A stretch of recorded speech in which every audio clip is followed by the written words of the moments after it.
সবেমাত্র হিরে চুরির তদন্তটি শেষ করেছে রথিজিৎ। কোর্টে মামলা যাওয়ার পর তথ্য প্রমাণকে সামনে রেখে মানিকবাবুর মানে সে বিখ্যাত হিরে পাচারকারী জাফর সেলিমের যাবজ্জীবন কারাদণ্ড হয়েছে। আমি সেই তদন্তের নাম দিয়েছিলাম হিরে অন্বেষণ রহস্য। তবে ওই লেখনীতে কিছু জিনিস আমারও অজানা রয়ে গিয়েছিল। পরে অবশ্য রথিজিতের থেকে জেনেছিলাম জিনিসগুলো। এক হচ্ছে, খাবারে বিষ মেশাতে বলেছিলেন মানিকবাবু, কিন্তু মিশিয়েছিল চাকর দুটো। এদিকে তারা নির্দোষ, মালিকের চাপে পড়ে এসব করেছে। সেই জন্য যাতে তাদের শাস্তি না হয় সেজন্য ওই ব্যাপারটা রথিজিৎ ঠিক করে খোলসা করেনি। আর দুই, জাফর সেলিমকে পুলিশ অনেক দিন ধরেই সন্ধান করে বেড়াচ্ছিল, কিন্তু সে হাতের নাগালে আসেনি। পাঠকদের মনে হতে পারে হয়তো সত্যান্বেষীর সত্য অন্বেষণে ঘাটতি রয়ে গিয়েছিল বোধহয়। কিন্তু না না, সেটা রথিজিতের হয় না। যাকে আজকের ঘটনায় আসি।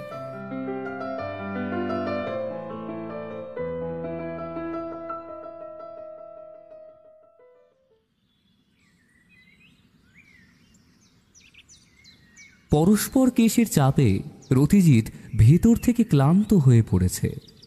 গত দুদিন হলো রথিজিতের কাছে কোনো কেস আসেনি। অনেকদিন পর সে দিনরাত করে ঘুম দিচ্ছে। বৌঠান গিয়েছেন নিজ পিতৃগৃহে। যাই হোক, সকাল সকাল আমি আর রথিজিৎ বৈঠকখানায় বসে রয়েছি। ইতিমধ্যেই ব্রেকফাস্ট সম্পূর্ণ হয়েছে। আমি বা রথিজিৎ কারোর মুখেই কোনো কথা নেই।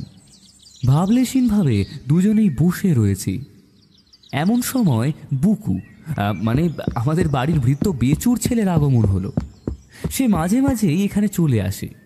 সে বলল রথিজিতের নামে একটা চিঠি এসেছে। সে সেটা দিয়ে গেল। এইবার রথিজিতের মধ্যে একটু নড়াচড়ার ভাব দেখা গেল। তারপর বুকুর দিকে চেয়ে বলল, কে আবার চিঠি পাঠালো? কই দেখি দেখি। না বিজয়, বুঝলে ভাবলাম দুদিন একটু বিশ্রাম নেব, কিন্তু তার বোধহয় হলো না।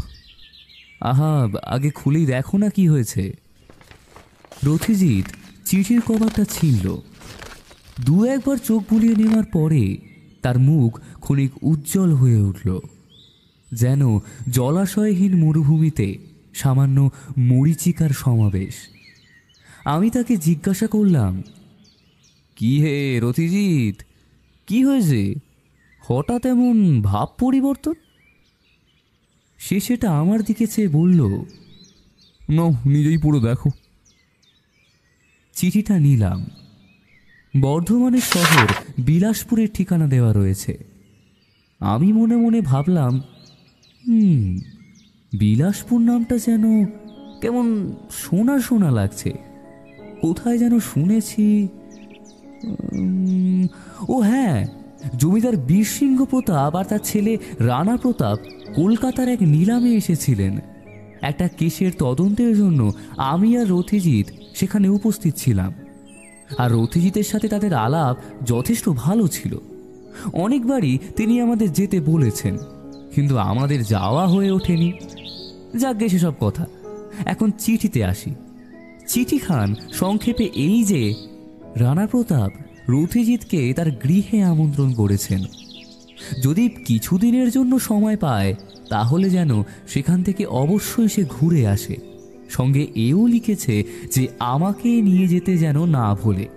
শেষে যাতে ছিপে মাছ ওঠে সেই জন্য টোপস্বরূপ জঙ্গলে শিকার, বিভিন্ন স্থান পরিদর্শন ইত্যাদি ইত্যাদি কিছুরই অভাব হবে না, এই সবও তিনি লিখেছেন। আশ্চর্য হলাম এই ভেবে যে হঠাৎ রথিজিৎকে এরকম সাদর আমন্ত্রণে আমন্ত্রিত করার পিছনে শুধুই কি রয়েছে অতিথি সেবা, নাকি? আর ভাবতে পারলাম না, কারণ আমার ভাবনার মাঝখানে ব্যাঘাত ঘটিয়ে টেলিফোনটা বেজে উঠল। আজ আমি টেলিফোন ধরতে গেলাম না, কারণটাও জানিয়ে রাখি।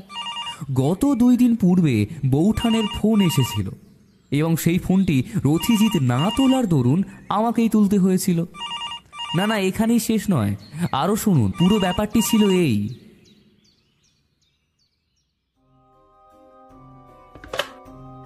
হ্যালো, কে বলছেন? কেমন আছো? বাবা, তোমার বৌঠানকে ইতিমধ্যেই ভুলে গেলে?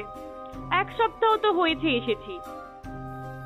না না, এ বাবা, কি যে বলেন বৌঠান, ভুলে যাব কেন? আপনি প্রথমে কথা বলছিলেন না, তাই। আচ্ছা, ভালো কথা। তোমরা খাওয়া দাওয়া ঠিকঠাক করছো তো? আমি নেই, তোমায় কে অত চা করে দেবে বলো তো?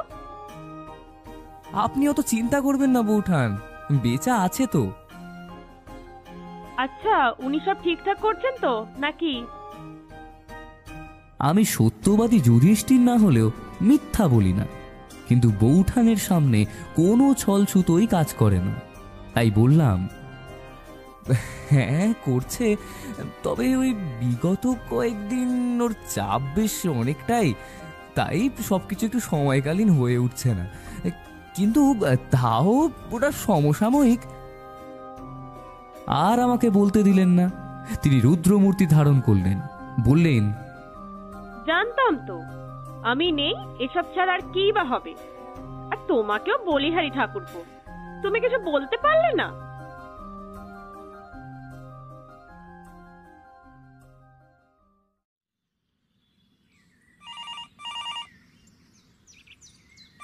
আজ যদি আবার বৌঠানের ফোন হয়, ঠিক এই ভয়েই আমি আর গেলাম না। এদিকে ফোন বেজেই চলেছে, আমি যাচ্ছি না দেখে রথিজিৎ গেল ফোন ধরতে। শুধু শুনলাম সে বলছে, হ্যাঁ, আমি রথিজিৎ বলছি। আপনি? ও আচ্ছা আচ্ছা আচ্ছা, তা আপনি কোথা থেকে বলছেন? কি? তা আপনি এখানের নম্বর পেলেন কোথায়? ও ও ঠিক আছে ঠিক আছে, হ্যাঁ হ্যাঁ, রাখুন। বলে সে ফোনটা রেখে দিল। ফোন রেখে এসে সোফায় এসে বসতেই আমি জিজ্ঞাসা করলাম, কি হে, তোমার নতুন মক্কেল নাকি? রথিজিৎ একটু ভুরু কুঁচকে বলল, মক্কেলি? তাহলে তোমার আর বিশ্রাম হলো না, কি বলো? ও হ্যাঁ, আর এই জমিদার বাড়িতে যাওয়ার কি হলো? ওখানে যাচ্ছ নাকি? তদন্তের জন্য যাওয়া হবে না? তার যে দরকার নেই বন্ধু, রোদ দেখা এবং কলা বেচা যে এক স্থানেই হতে চলেছে। এই কথা শোনার পর রীতিমতো চমকে উঠলাম। হ্যাঁ, রদ দেখা, কলা বেচা, মানে কিছুই বুঝলাম না যে। এবার রথিজিৎ একটু গম্ভীর হয়ে বলল, এতে তো না বোঝার কিছুই নেই। এক্ষুনি যেই ফোনটি এসেছিল সেটি বিলাসপুর থেকে। আবার আমার অবাক হবার পালা। এসব হচ্ছেটা কি? একদিকে জমিদার মশাইয়ের আমন্ত্রণ, আবার এদিকে তদন্তের জন্য তলব। সবকিছু কেমন যেন গুলিয়ে গুলিয়ে যাচ্ছে। আমি বললাম, এটা নেহাতি কাকতালীয় নাকি? আচ্ছা, উনি কি বললেন? রথিজিৎ চিন্তিত মুখে বলল, সেরকম কিছুই না। ব্যাপারটা হলো, ওনার কথার স্বর ভীতু এবং সন্ত্রস্ত। তারপর যেটা বুঝলাম, প্রচুর পরিমাণে তিনি সিগারেট খেয়ে থাকেন এবং বয়সই ধরো আন্দাজ মাঝামাঝি হবে।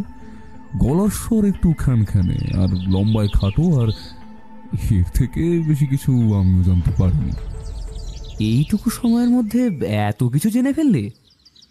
আরে এটা আর তেমন কি, তুমিও পারো।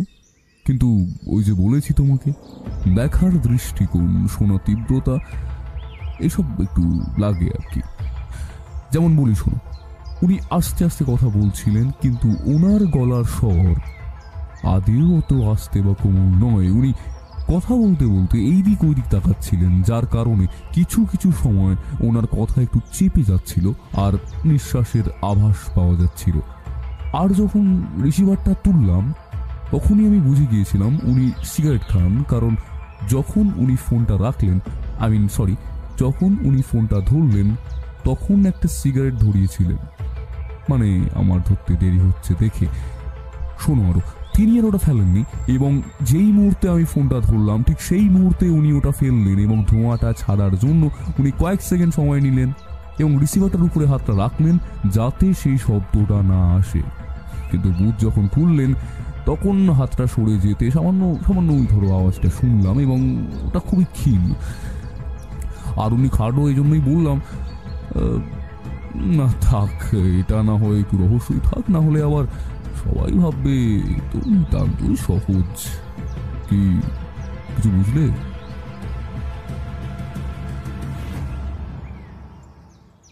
এটা যে প্রথমবার সেটা নয়, এর আগেও আমি অনেকবার অবাক হয়েছি। এখন যা শুনলাম সেগুলোর কাছে এটা কিছুই নয়। যাই হোক, জিজ্ঞাসা করলাম, তাহলে তিনি কি বললেন? আর ওনার নামই বা কি? ওনার নাম বিশ্বনাথ সাধুকা। বললেন বলতে তেমন কিছুই বলেননি। বললেন ওনার নাকি বড় মালিকের বড় বিপদ, আর আমার যাওয়াটা নাকি নিতান্ত জরুরি। তাহলে কি ঠিক করলে? ভাবছি একবার ভ্রমণ করে আসি। এমনিতেও কয়েকদিন যাবৎ যেরকম একঘেয়েমি চেপে ধরেছে, একটা হাওয়া বদল তো দরকার নাকি, কি বুঝছো? তাহলে রহস্য আর সত্যান্বেষীর পিছন ছাড়ছে না, শেষমেশ সেখানেও ধাওয়া করে চলছে। কথাটা তো ভুল বললে। রহস্য আমাদের ধাওয়া করে যাচ্ছে না, বরং আমরা রহস্যের পশ্চাতে তাকে ধাওয়া করে করে তার ডেরায় হানা দিতে যাচ্ছি।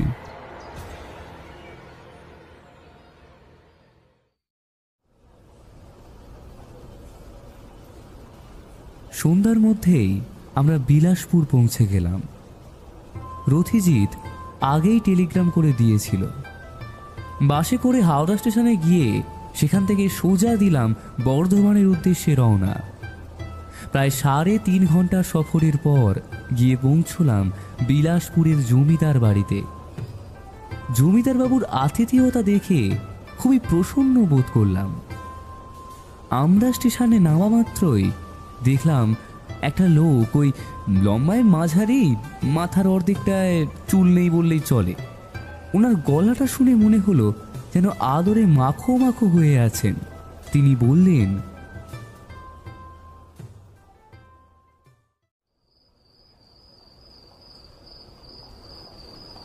আপনারাই তো কলিকাতা থেকে আসা বাবু। রথিজিৎ বলল, হ্যাঁ, কলকাতা থেকে এসেছি বটে, কিন্তু আমরা বাবু নয়। তারপর তিনি একটু হাসলেন, বললেন, আপনারাই হইলেন ছোট বাবুর আত্মীয়। এই উনি আমাকে আপনাদের আনতে পাঠালেন। আসলে বড় বাবুর অবস্থা তেমন ভালো নয়, শরীর নিতান্তই খুবই খারাপ। এখন সবকিছু উনিই দেখছেন। চলুন চলুন। দেখলাম একটা গাড়ি বাইরে দাঁড় করানো রয়েছে।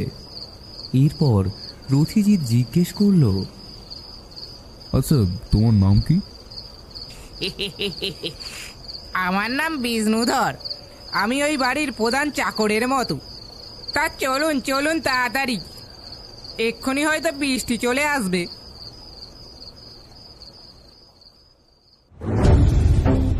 নমস্কার, এসে গেছি গল্প শুধু গল্প নয় আরেকটি নতুন গল্প নিয়ে। আমি গল্প শুধু গল্প নয় চ্যানেল থেকে সৌম্য বলছি। প্রথমেই আপনাদের কাছে একটি গুরুত্বপূর্ণ অনুরোধ, দয়া করে হেডফোনটি লাগিয়ে নিন 3D অডিও পাওয়ার জন্য। আজ আপনাদের জন্য রয়েছে সত্যানুসন্ধানের গল্প।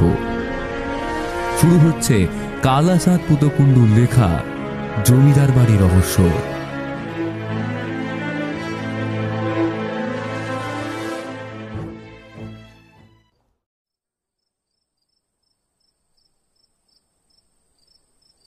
দেখলাম সে কথাটি ভুল বলেনি।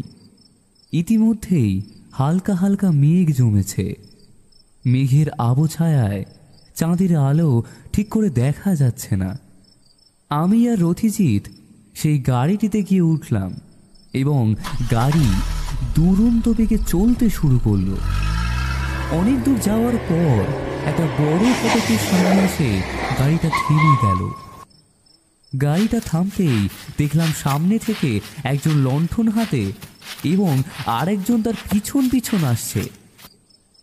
আলোটা সামনে আসতেই দেখলাম জমিদার রানা প্রতাপ এসেছেন। সেই হয়তো এখন জমিদারের মালিকানা সামলাচ্ছে, কারণ বীরসিংহ প্রতাপের এখন অনেক বয়স হয়েছে। আর ওই বিষ্ণুধর নামক চাকরের মুখেই শুনলাম যে ওনার নাকি শরীরটা ঠিক ভালো নয়। এবার রানা প্রতাপ নমস্কার করে বললেন, নমস্কার অতিজিৎ বাবু, বিজয় বাবু, আপনাকেও নমস্কার। আমি তো ভাবতেই পারিনি আপনি সত্যি সত্যি আসবেন। টেলিগ্রাম পেয়ে তো আমি হতবাক হয়ে গিয়েছিলাম। এক নিঃশ্বাসে কথাগুলো বলে চললেন তিনি। উনি থামবার পর আমি আর রথিজিৎ দুজনেই প্রতি নমস্কার করলাম। রথিজিৎ বলল, নমস্কার জমিদার বাবু। রানা প্রতাপ নানা করে বলে উঠলেন, এ কি রতিজিৎ বাবু, আপনি আমার জমিদার বাবু কেন বলছেন? জি জি, এসব বলে লজ্জা দেবেন না। আপনি আমাকে এমনি নাম ধরেই ডাকবেন। রথিজিৎ একটু হেসে বলল, আচ্ছা আচ্ছা, নিশ্চয়ই, আপনার যা ইচ্ছে। এরপর তিনি আমাদের ভিতরে নিয়ে গেলেন। প্রধান ফটক পেরিয়ে যখন ভিতরে ঢুকলাম, চোখে পড়ল সুবিশাল একটি বাড়ি। তবে একটা কথা বলা যায়, সেটা হচ্ছে তাদের আগের অবস্থা যতটা ভালো ছিল এবং যতটা সচ্ছল ছিল এখন ততটা নেই।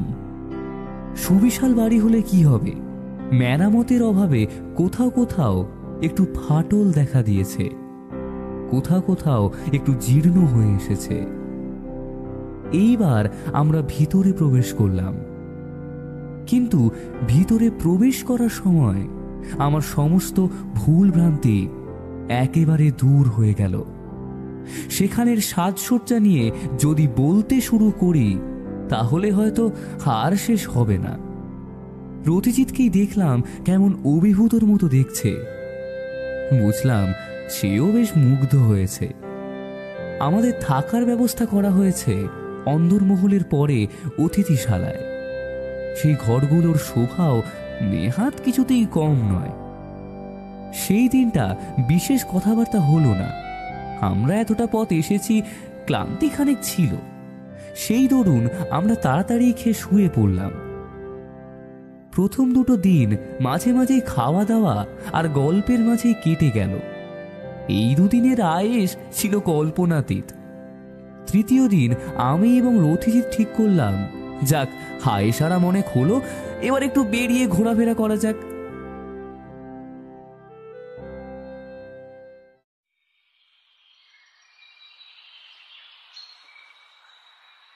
সকালবেলা আমি, রথিজিৎ এবং রানা প্রতাপ বসে বসে টোস্ট সহযোগে চা পান করছি।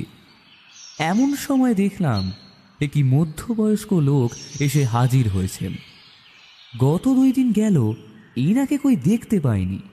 উনি এসে বললেন, নমস্কার কুমার, একটা দুঃসংবাদ রয়েছে। পূর্ব এলাকার জমিটা আমাদের থেকে হাতছাড়া হয়ে গিয়েছে। প্রজারা কিছুতেই ছেড়ে কথা বলছেন না। আচ্ছা, আপনি এখন বিশ্রাম নিন। সেই কবে গিয়েছেন? 2 দিন হয়ে গেল। আমি তো চিন্তায় পড়ে গিয়েছিলাম। আপনি চিন্তা করবেন না। এইবার ওনার নজর পড়ল আমার এবং রথিজিতের দিকে। উনি আমাদের দিকে চেয়ে বললেন, এনারা কারা? রানা প্রতাপ বললেন, ও আচ্ছা, নায়মশাই, আপনাকে তো এনাদের সঙ্গে আলাপ করানোই হয়নি। এই যে ইনি হলেন স্বনামধন্য গোয়েন্দা নয়, সত্যান্বেষী রথিজিৎ সান্যাল। আর উনি হলেন ওনার বন্ধু লেখক বিজয় চ্যাটার্জি। উনি এবার বিস্তারিত চোখে বললেন, ও তাহলে তাহলে ইনি সেই স্বনামধন্য গোয়েন্দা রথিজিৎ সান্যাল। আর হ্যাঁ, আমি তো বিজয় বাবুর কথাও শুনেছি। ওনার লেখনীতেই তো রথিজিৎ বাবুর কীর্তিকলাপ ফুলে ফেঁপে ওঠে। এইবার উনি আমাদের দিকে একবার চাইলেন এবং বুঝে নেওয়ার চেষ্টা করলেন কোনটা রথিজিৎ এবং কোনটা আমি। অনেকক্ষণ অনুধাবনের পর যখন উনি বুঝতে পারলেন না, তখন রথিজিৎ বলল, নমস্কার, আমি রথিজিৎ সান্যাল, আর এই হলো আমার বন্ধু বিজয় চ্যাটার্জি। এইবার উনি হেসে বললেন, আসলে আমি একটু জমি জমার কাজে বাইরে গিয়েছিলাম, তাই জন্যই আপনাদের সাথে দেখা হয়ে ওঠেনি। আশা করছি ভবিষ্যতে আরো কথা হবে। রথিজিৎ বলল, নিশ্চয়ই নিশ্চয়ই, আপনার সাথে বার্তালাপের জন্য আমরা অপেক্ষায় থাকব। এরপর উনি প্রস্থান করলেন। ওনার প্রস্থানের সঙ্গে সঙ্গেই দেখলাম জমিদার বাড়ির প্রধান ফটক দিয়ে দুটো গাড়ি ঢুকছে, একটা ক্যাথলিক গাড়ি এবং একটা অ্যাম্বাসেডার। প্রথমে আমি এবং রথিজিৎ একে অপরের মুখ যাচাই করলাম। রানা প্রতাপবাবু আমাদের ভাব বুঝতে পেরে আমাদের বললেন, ওটা আমার ভাই এবং বোনের গাড়ি। বাবা অসুস্থ হওয়ার পর থেকেই ওরা প্রায়ই আসে বাবাকে দেখতে। আসলে আমরা 3 ভাই বোন। আমরা 2 ভাই এবং আমাদের একটি বোন রয়েছে। আমি ভাইয়ের মধ্যে বড় এবং ছোট মুর্শিদাবাদে থাকে। এখন আমি জমিদারি সামলাই, আর সেসব ওই ব্যবসাপত্র নিয়ে থাকে। রথিজিৎ বলল, আচ্ছা, আপনার বাবার হয়েছেটা কি? মানে কিছু গুরুতর নাকি?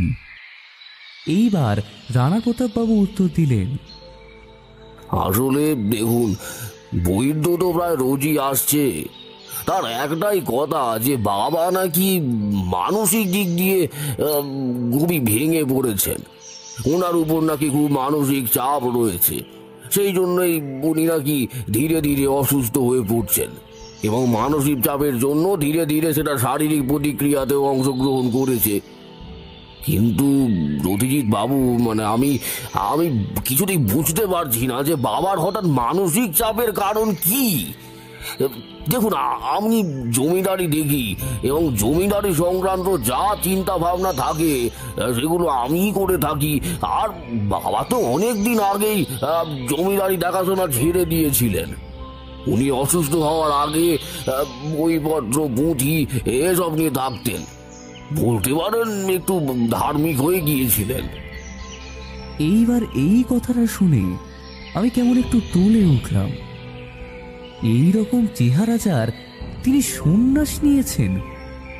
বলে রাখা ভালো, রানা প্রতাপের পিতা বীরসিংহ প্রতাপের শারীরিক গঠন দেখলে প্রথমটা মানতে অসুবিধা হয় যে তিনি একজন জমিদার। প্রথমটা দেখলে মনে হবে তিনি যেন একজন বড় কুস্তিগির। যা বড় ছাতি, 6 ফুটের চেয়ে বেশি তিনি লম্বায়। আর বয়স বেড়েছে, কিন্তু তাকে দেখে মনে হয় না যে তিনি শারীরিকভাবে অসুস্থ হয়ে গিয়েছেন। এসে পর্যন্ত তার সাথে আমাদের দেখা করা হয়নি, কারণ গত 2 দিন এতটাই আদরে কাটিয়েছি আমি আর রথিজিৎ যে সেসব কথা মাথাতেই আসেনি। প্রথমটা মনে হতে একটু লজ্জা লাগলো। বাড়িতে একজন অসুস্থ মানুষ, আর আমরা। রথিজিৎ বলল, আপনার পিতা এতটা অসুস্থ, আর আমরা এই সময় এখানে বেড়াতে এসেছি। এই শুনে রানা প্রতাপ আবার নানা করে উঠলেন। তিনি বললেন, না না রথিজিৎ বাবু, আরে কি বলছেন? আমি তো আপনাকে আমন্ত্রণ করেছিলাম, আর বাবার শরীরটা যে হঠাৎ এতটা খারাপ হয়ে যাবে সেটা তো আমি জানতাম না। আর আমি ইচ্ছা করি আপনাদের বাবার সাথে দেখা করার কথা বলিনি, কারণ প্রথমেই এসে যদি আপনি বাবার সাথে দেখা করতেন তাহলে আর আপনার ভ্রমণ করা বা অন্য কিছুর কথা মনে হতো না। এখানে দোষটা আমারই। আমার দোষ নিজের ঘাড়ে নেবেন না রথিজিৎ বাবু। একজন জমিদার হয়ে এই ব্যবহার সত্যি তাকে এক অনন্য চিন্তা ভাবনার মানুষ করে তোলে। এইসব কথার মাঝে আমি আর রথিজিৎ দুজনেই সেই ফোনের কথা ভুলে গিয়েছিলাম এবং বিশ্বনাথের কথাও বেমালুম ভুলে গিয়েছিলাম। সেটা মনে পড়তেই রথিজিৎকে হালকা স্বরে বললাম, আচ্ছা রথিজিৎ, সেই বিশ্বনাথের খোঁজ টোজ নিয়েছ কিছু? রথিজিৎ শুধু আমার দিকে তাকালো, তারপর রানা প্রতাপের দিকে চেয়ে বলল, আচ্ছা, আপনাকে আমি সেই যে লোকটির খোঁজ করতে বলেছিলাম, তার কি খোঁজ পেয়েছেন? এইবার রানা প্রতাপ বললেন, ও আচ্ছা, সেই বিশ্বনাথ রায়। হ্যাঁ অভিজিৎ বাবু, আমি তো প্রথম দিন থেকেই মানে আপনি আসা থেকেই খুঁজছি, বা ধরতে পারেন লোক দিয়ে খোঁজাচ্ছি, কিন্তু বিশ্বনাথ বলে এই গ্রামে তো কেউ নেই। আপনার বোধ হয় একটু ভুল হয়েছে। আমি অবাক হয়ে রথিজিতের দিকে তাকিয়ে রয়েছি। সে তো সর্বক্ষণ আমার সাথেই ছিল, তাহলে সে আবার কখন রানা প্রতাপকে বলল এসব? রথিজিৎকে বেশ চিন্তিত দেখলাম। সে শুধু বলে চুপ করে গেল। কিছুক্ষণ পরে দেখলাম একজন মহিলা এবং তার সাথে আরেকটি পুরুষ এই দিকেই আসছে। মহিলার বয়স আন্দাজ 25 থেকে 30, আর পুরুষটিরও প্রায় ওরকমই হবে। মহিলা এবং পুরুষটি কাছে আসতেই রানা প্রতাপ তাদেরকে বসতে বললেন। মহিলাটি নম্রভাবে বলল, কি রে দাদা, বাবার শরীর তো আগের থেকে আরো খারাপ হয়ে গিয়েছে। কি হয়েছে কিছু কি বুঝতে পারলি? দেখ, এখান থেকে যদি এবার ঠিক রানা না প্রতাপ হয় গম্ভীর হয়ে তাহলে আমি বললেন, নয় বাবাকে। দেখ মেনু, আমি আমার সমগ্র চেষ্টা করছি, কিন্তু বাবার যে কি হয়েছে সেটা তো বুঝতে পারছি না। তোরা তো প্রায়ই আসছিস, তোরাও কিছু বুঝতে পারছিস, আর তোরা তো বাবার সাথে কথা বলছিস, কিন্তু বাবা তো আমার সাথে কথাই বলতে চাইছে না। কি হয়েছে কিছুই তো বলছে না। যদি আমাকে কিছু না বলে তাহলে আমি বুঝবো কি করে? এইবার পুরুষ মূর্তিটি বলে উঠল, আচ্ছা দাদা, যদি তোকে একান্ত বলতে না চায় তাহলে আমি কথা বলে কি দেখব? এইবার রানা প্রতাপ একটু রেগে গেলেন। তিনি বললেন, এ তো নতুন কথা নয় হরু, বারবার এক কথা আমি তো আর বলতে পারছি না। কথাবার্তার চোটে এতক্ষণ ওনাদের দুজনের মধ্যে কারোরই চোখে পড়েনি যে আমরা এখানে বসে রয়েছি।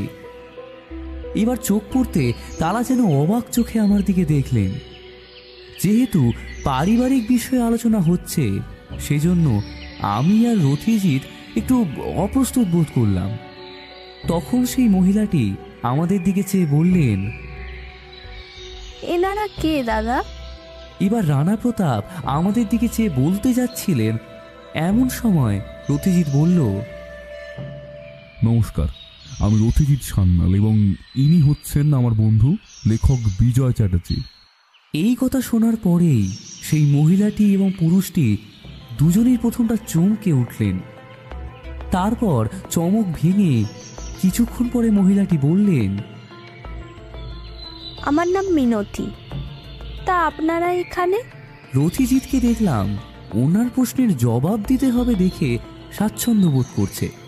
যেহেতু ও উত্তর দিচ্ছে, সেই জন্য রানা প্রতাপবাবু থেমে গেলেন। রথিজিৎ বলল, এই যে আপনার ভ্রাতা রানা প্রতাপ, ইনি আমাদের নিমন্ত্রণ করেছিলেন, তাই সেই নিমন্ত্রণ রক্ষার্থে এখানে আসা। কিছুক্ষণ পরেই সেই পুরুষটি বললেন, আমার নাম হর্ষ প্রতাপ, আমি বাড়ির ছোট ছেলে। আপনারা আমার নাম শুনেছেন বোধহয়। বিখ্যাত রবার কারখানা এবং মুর্শিদাবাদের প্রায় জায়গা আমারই রয়েছে। আমি তার নাম এখনো পর্যন্ত শুনিনি। আমি বলতেই যাচ্ছিলাম, কিন্তু রথিজিৎ তার আগেই আমার কথা কেটে দিয়ে বলল, হ্যাঁ, আসলে ওইখানটা মানে আপনি যে জায়গাটার কথা বলছেন ওইখানে অনেক কারখানাই তো হয়েছে, আর সেই জন্য একটু ঠিক মনে নেই, তবে মনে হয় আমি এই কিছুদিন আগেই শুনেছিলাম। হঠাৎ রথিজিৎ এই কথাটি কেন বলল সেই বিষয়ে আমার কোনো জ্ঞান নেই। রথিজিৎ হর্ষ প্রতাপের নাম কোথায় শুনেছে, এসব আমি কিছুই বুঝতে পারলাম না। কিছুক্ষণ পরে ওনারা বেরিয়ে গেলেন।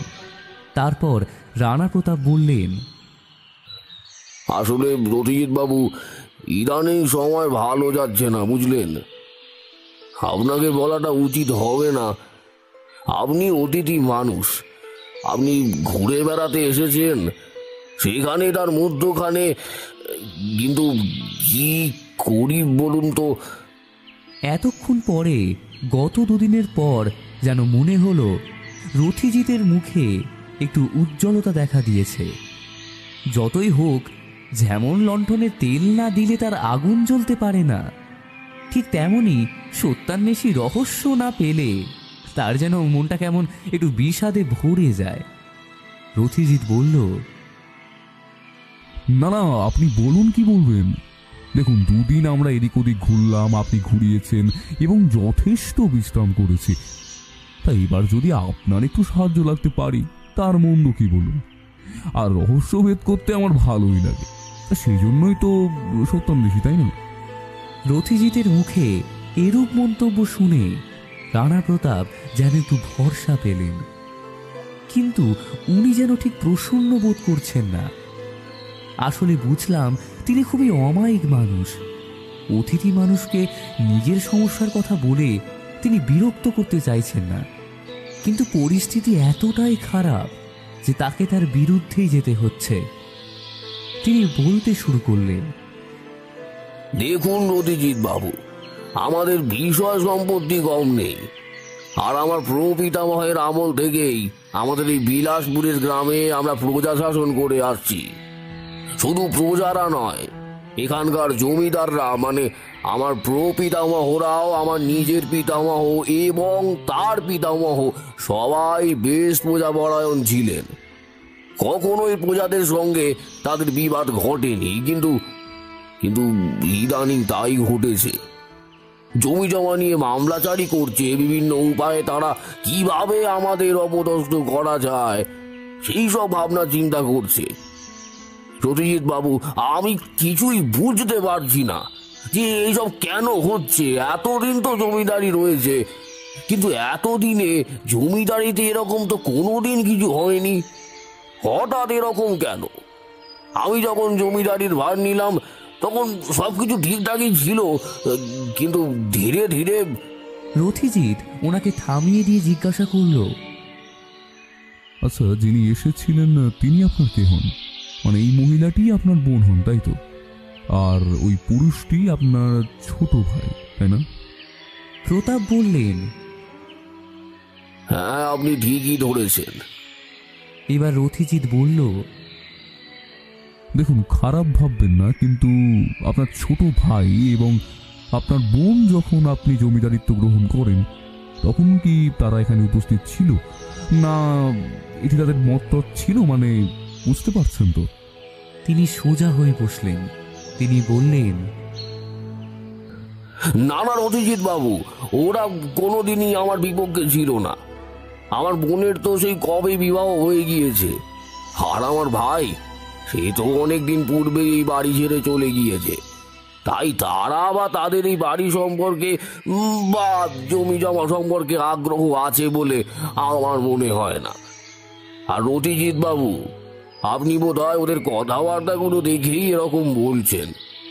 আসলে আমরা তিনজনই বাবাকে খুব ভালোবাসি, আর হঠাৎ এরকম হওয়াতে আমরা তিনজনই একটু ভেঙে পড়েছি। এইবারে বুঝতেই পারছেন, আমরা তিনজনই বাবাকে একেবারে সমানভাবেই ভালোবাসি। এবার যদি কেউ কারোর থেকে বেশি ভালোবাসে সেটা আমার পক্ষে জানা অসম্ভব। এবার রথিজিৎ বলল, আচ্ছা, তার মানে আপনি বলছেন যে আপনার ভাই বা বোন কেউই আপনার জমিদারিত্বের বিরোধী নন। আচ্ছা, আপনার বাবা ঠিক কবে থেকে অসুস্থ হতে শুরু করলেন? দেখুন, আমি যখন জমিদারির দায়িত্ব নিই প্রথম দিকে সব ঠিকঠাকই চলছিল। আস্তে আস্তে আমি দেখতে পেলাম, বা বলতে পারেন বুঝতে পারলাম, যে কিছু একটা হচ্ছে, যার জন্য প্রজারা খুব ক্ষিপ্ত হয়ে উঠেছে। মানে তারা যেন আমাদের কিছু ব্যাপার নিয়ে খুবই ক্ষুব্ধ রয়েছে। আমি নায়েব মশাইকে বলেছিলাম এই বিষয়ে এই গোপনে খবরাখবর রাখতে, যে কেন প্রজারা আমাদের বিরুদ্ধে হয়ে গিয়েছে। আমি ছোটবেলা থেকে যত দূর থেকে এসেছি, বাবাকে তারা নিজেদের পিতার থেকেও বেশি শ্রদ্ধা করত। কিন্তু হঠাৎ করে তাদের এই প্রত্যাবর্তন আমি সত্যি মেনে নিতে পারছি না রতিজিৎ বাবু।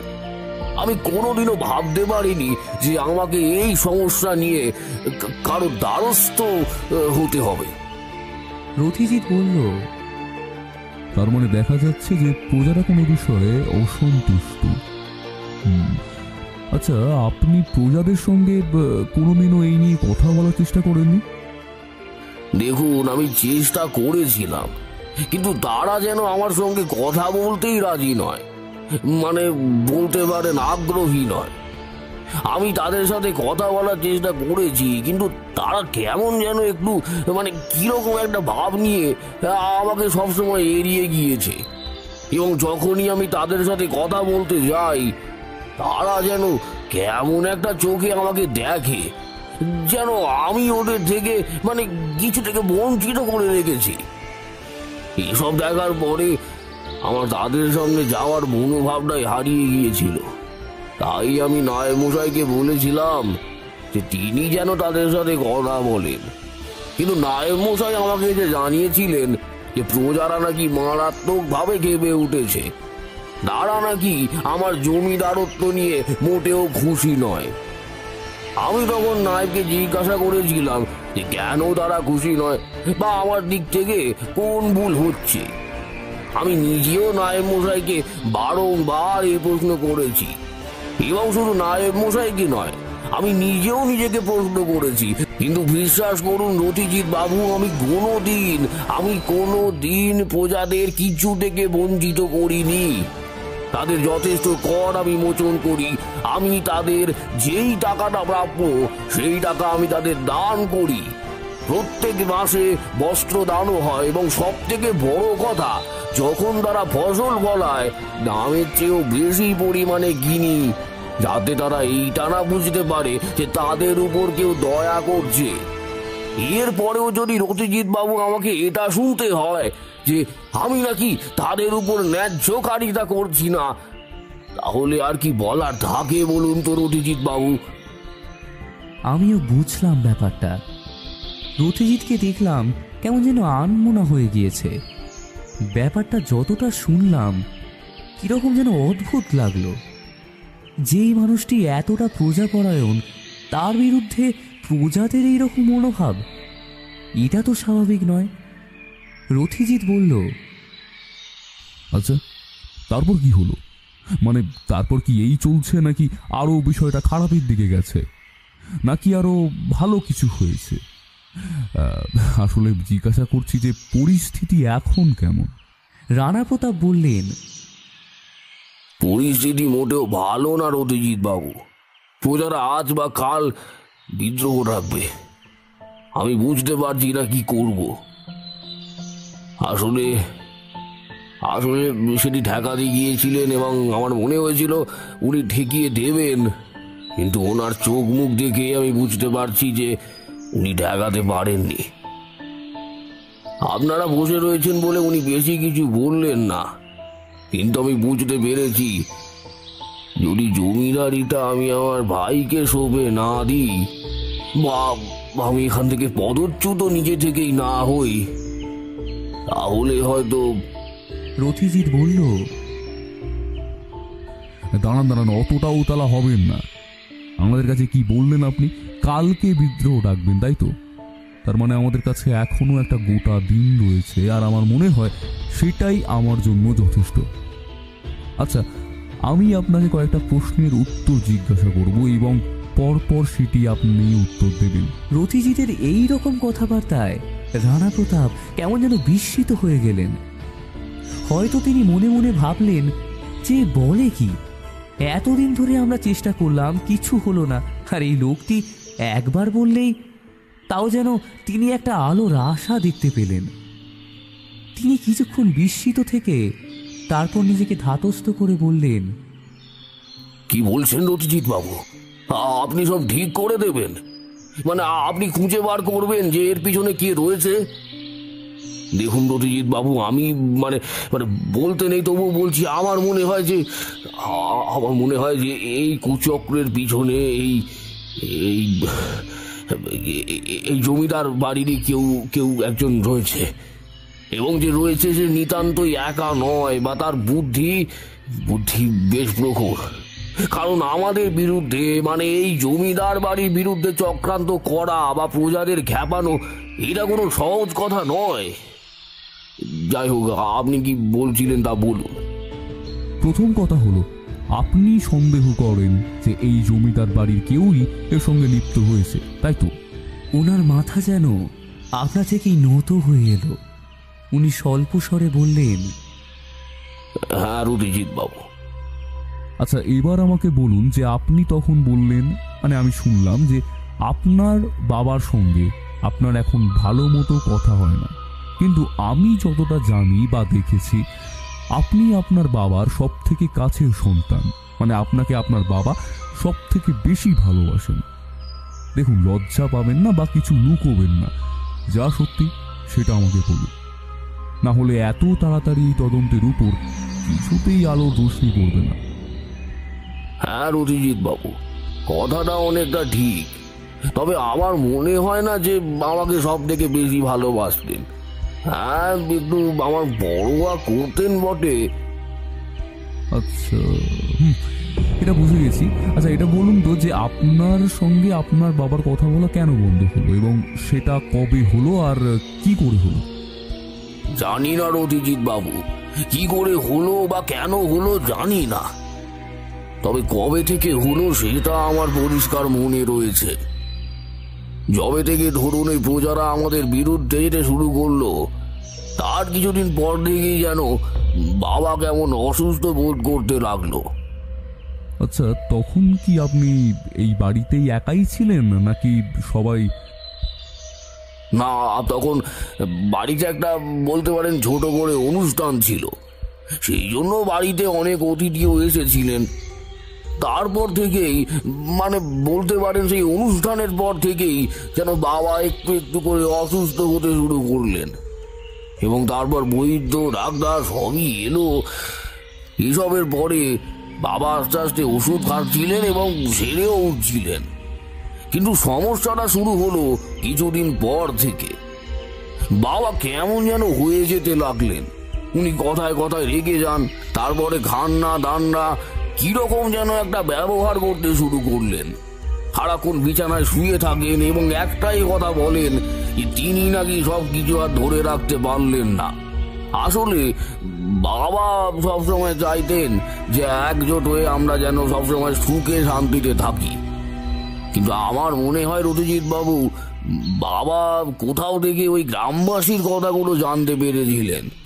তারপর থেকেই উনি হয়তো আমার উপর রেগে রয়েছেন, সেই জন্যই হয়তো আমার সাথে আর কথা বলেননি।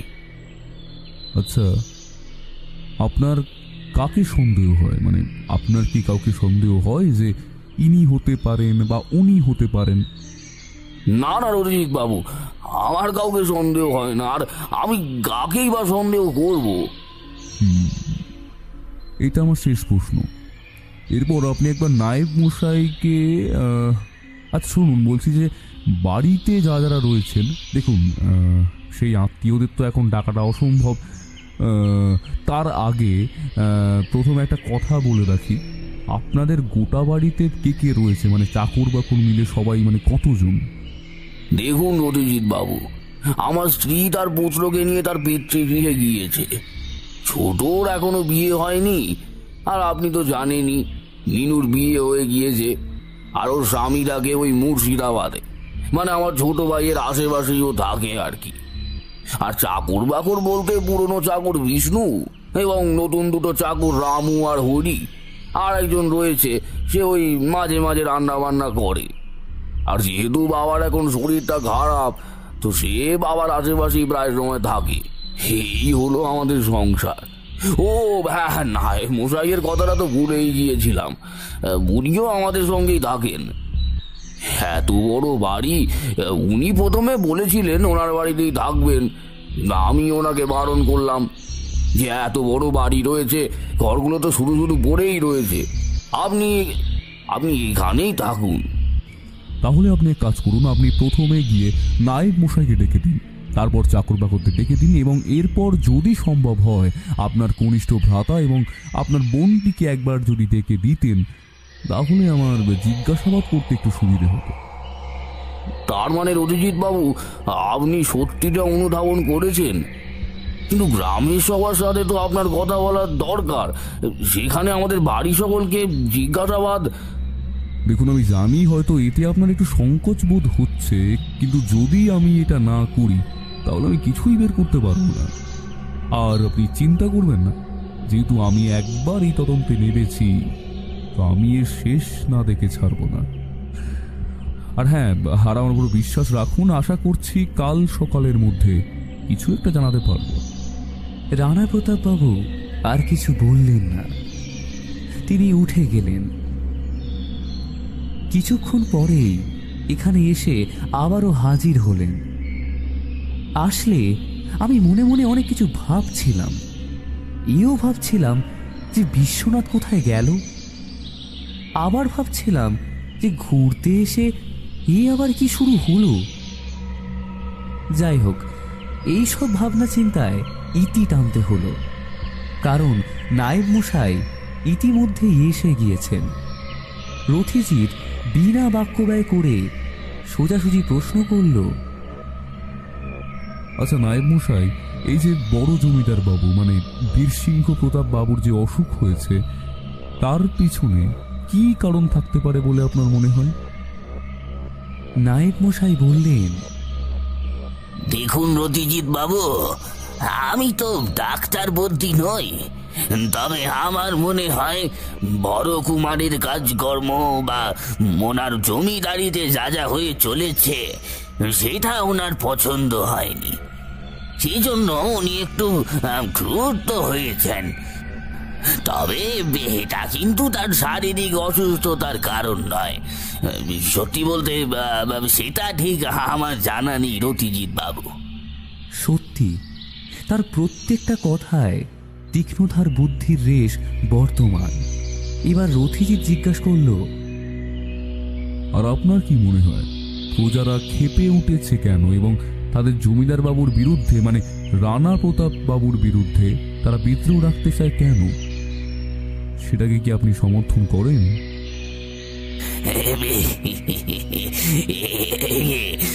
মানে কি যে বলেন রথিজিৎ বাবু, আমি নায়েব হয়ে প্রজাদের এই বিদ্রোহকে কিভাবে সমর্থন করব, সেটা কিভাবে সম্ভব? না না রথিজিৎ বাবু, সেটা কোনোভাবেই সম্ভব নয়। তবে আমার মনে হয় যেমন কিছু হয়েছে যেটাতে প্রজারা ক্ষিপ্ত হয়েছে, কিন্তু সেই বিষয়টি কি তা আমি অনেক অনুধাবন করেও বার করতে পারিনি।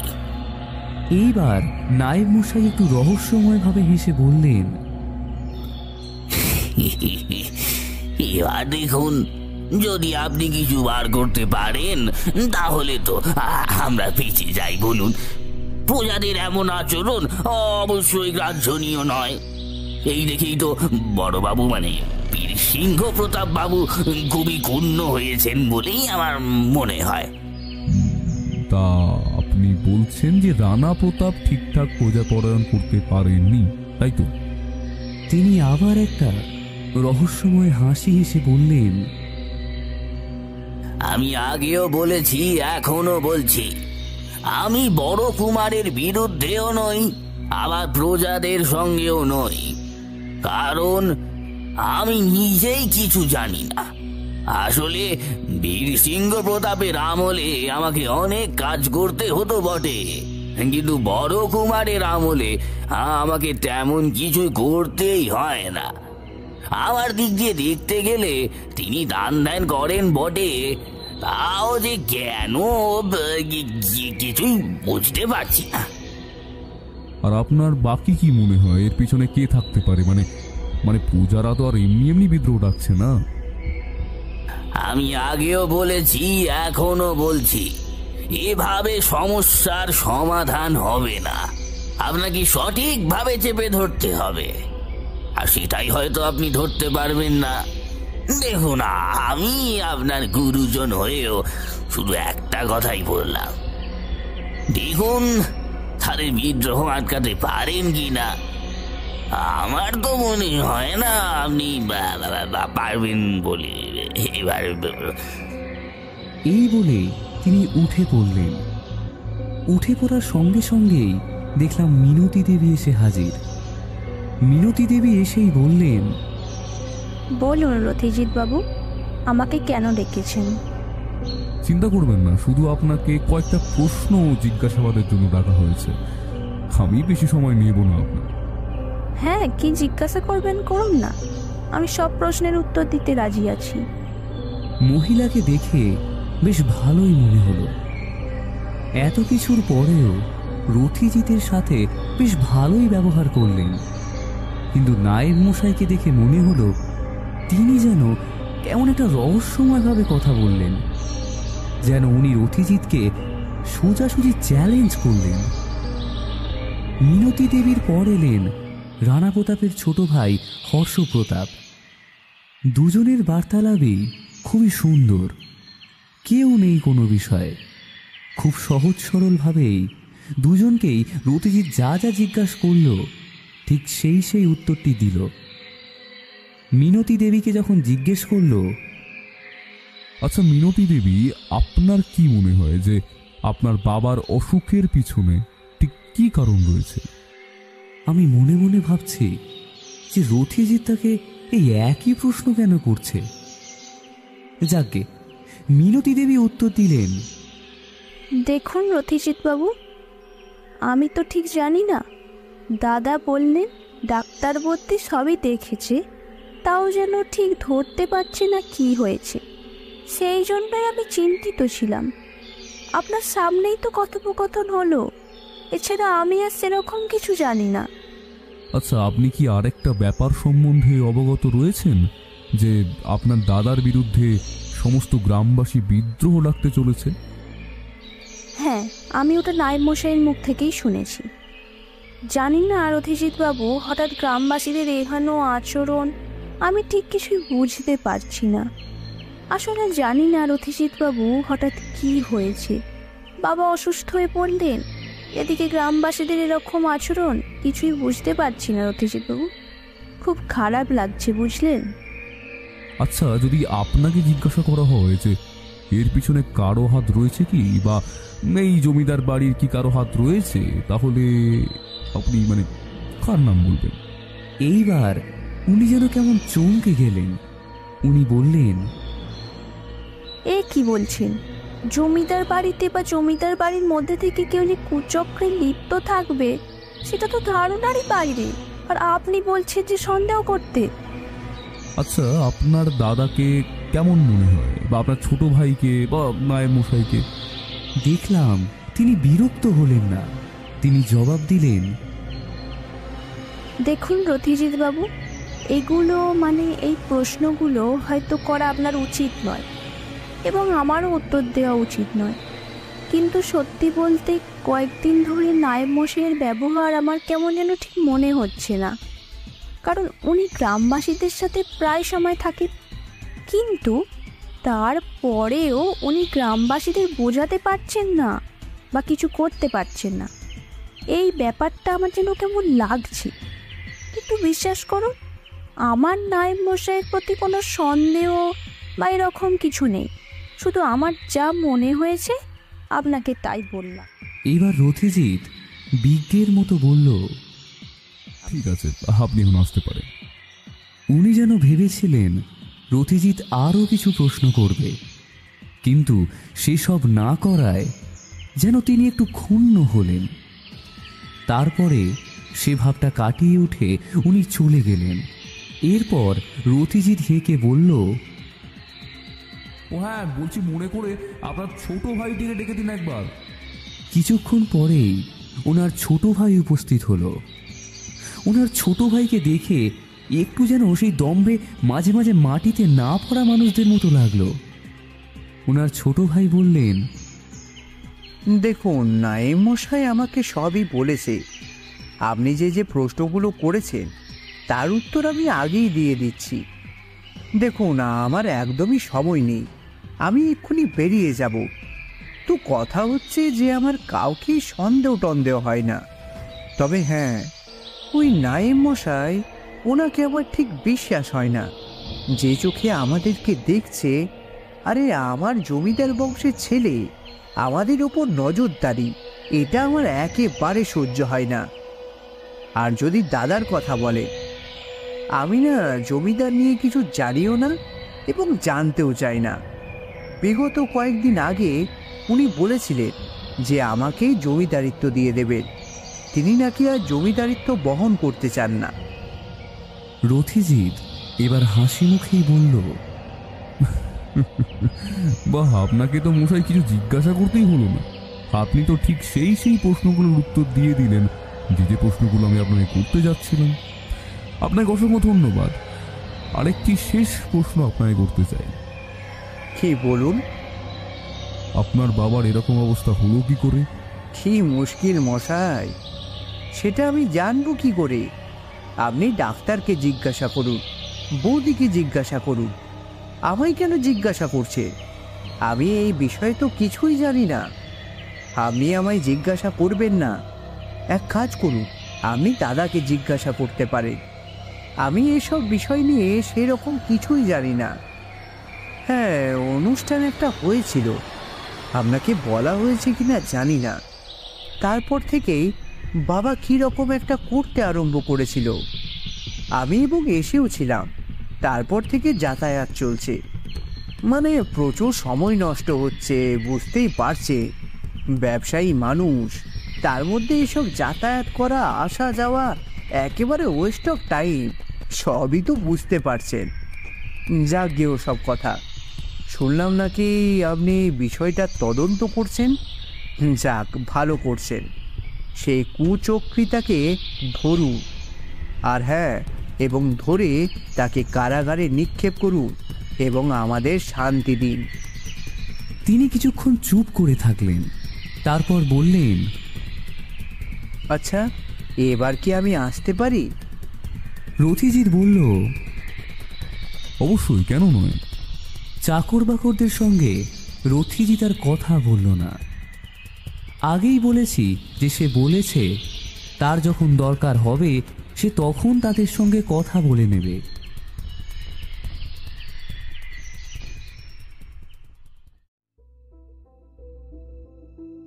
জিজ্ঞাসাবাদ পর্বে ইতি পড়ে গেলেও এখনো আমার মাথায় সেই বিশ্বনাথ নামক লোকটার কথা ঘুরেই চলেছে। সেই ব্যক্তিটা কে? তিনি কেন রথিজিৎকে ফোন করেছিলেন এবং এখানে এসে তাকে কেন খুঁজে পাওয়া গেল না সেটা কিছুতেই বুঝতে পারলাম না। দুপুরবেলা খাওয়া দাওয়ার পর রথিজিৎকে এই সব কথা জিজ্ঞাসা করাতে রথিজিৎ বলল, দেখো, মামলা যতটা ঘোরালো মনে হচ্ছে ঠিক ততটা নয়। কাঠিগুলো সামনেই পড়ে রয়েছে, শুধু সাজাতে হবে এবং ওটা সাজাতে গেলেই কি লাগবে বলো তো? আমি বললাম, কি লাগবে? আরেকটা সরু কাঠি, ঠিক সেই কাঠিটাকেই খুঁজতে হবে। খুব সহজ কেস, বুঝলে, কঠিন কিছুই নেই। চোখের সামনেই সবকিছু দেখতে পাচ্ছি, কিন্তু আসল ব্যাপারটা কিভাবে ঘটছে ঠিক সেই প্রমাণটাই। তুমি কি ওর সমাধান ইতিমধ্যে করে ফেলেছ? তবু সম্পূর্ণ কিছুই হয়নি, সবই আমার একটা অনুমান। তবে আমাকে একবার এখানকার দারোগার সাথে কথা বলতে হবে, নাহলে কিছুই করা যাবে না। আর যে হাল দেখছি, চক্রিটা খুবই দ্রুত, বুঝলে। তোমার কি মনে হয় বলো তো, এই কাজটা কে করতে পারে? মানে কাকে বেশি করে সন্দেহ হয়? দেখো, আমি জানি আমি এখনো চাকর বাকরদের প্রশ্ন করিনি, কারণ আমার মনে হয় এই মুহূর্তে সেটির প্রয়োজন নেই। আমি মীমাংসা করে নেব, কিন্তু আপাত দৃষ্টিতে আমার কি মনে হচ্ছে বলো তো? দেখো, যতটা দেখা যায় নায়েব মশাই লোকটি আমার বিশেষ ওই নাও আর ভেবে চিনতে কাজ নেই। এবার তুমি শুয়ে পড়ো, তাহলে বিকালবেলা দেখা হচ্ছে।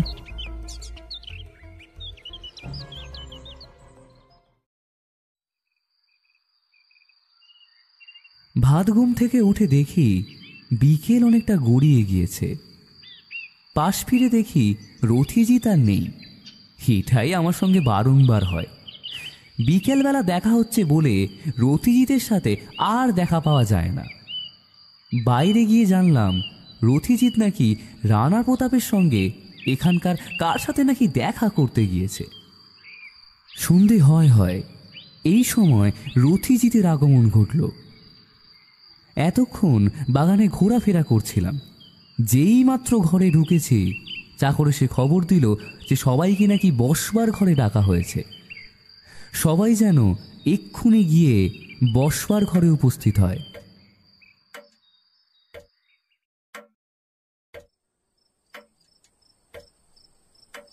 গিয়ে দেখলাম বাবা, মেলা তো পুরো জমজমাট। সবাই এসে উপস্থিত হয়েছেন। নায়েব মশাই, মিনতি দেবী, ছোট কুমার এবং সাথে চাকর চাকরানিগুলো। রথিজিৎ দেখলাম বেশ প্রসন্ন মুখে বসে রয়েছে, আর রানা প্রতাপ বাবুর মুখ কেমন যেন ঘাবড়ে যাওয়া লাগছে। একটু পরেই দেখলাম একজন সন্ডা মার্কা লোক তার পিছনে 4-5 জন হাবিলদার নিয়ে এখানে এসে উপস্থিত হয়েছে। আমার উঠে পড়ার পূর্বেই রথিজিৎ সমস্ত কাজ সম্পূর্ণ করে ফেলেছে। এইবারে রহস্যের উন্মোচন করবে ভেবে মনে মনে আমার খুব স্বাদ হয়েছিল যে আমিও তার সাথে থাকব, কিন্তু সে যে আমার সাথে এরকম বিরূপতা করলো তার জন্য আমার খুব রাগ হলো। আমাকে না নিয়ে গিয়েই রথিজিৎ সবকিছু একাই করে ফেললো। যাই হোক, কিছু আর বলার উপায় নেই। সবাই বসে রয়েছে আর আমি তার বন্ধু, তাই আর কিছু বললাম না। আমি রথিজিতের থেকে একটু দূরত্ব বজায় করে অন্য একটি সোফাতে বসলাম। রথিজিৎই লক্ষ্য করে মিটিমিটি হাসতে লাগলো। কিছুক্ষণ সবকিছু স্তব্ধ হয়ে গেল। শুধু দেওয়ালে ঘড়ির কাঁটার শব্দ শোনা যাচ্ছে। আসলে এই বাড়িতে এসে থেকে বাড়ির সেরকম বর্ণনায় দেওয়া হয়নি। আমরা যে ঘরটিতে বসে রয়েছি সেটা হচ্ছে বসবার ঘর।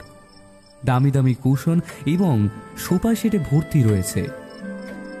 একটি বইয়ের আলমারিও রয়েছে এবং সেই বইয়ের আলমারিতে রয়েছে বিদেশি নামকরা কিছু সাহিত্যিকের দামি দামি কালেকশন, এবং জানালায় রয়েছে রেশমির পর্দা, আর মেঝেতেও থাকছে দামি দামি কার্পেট।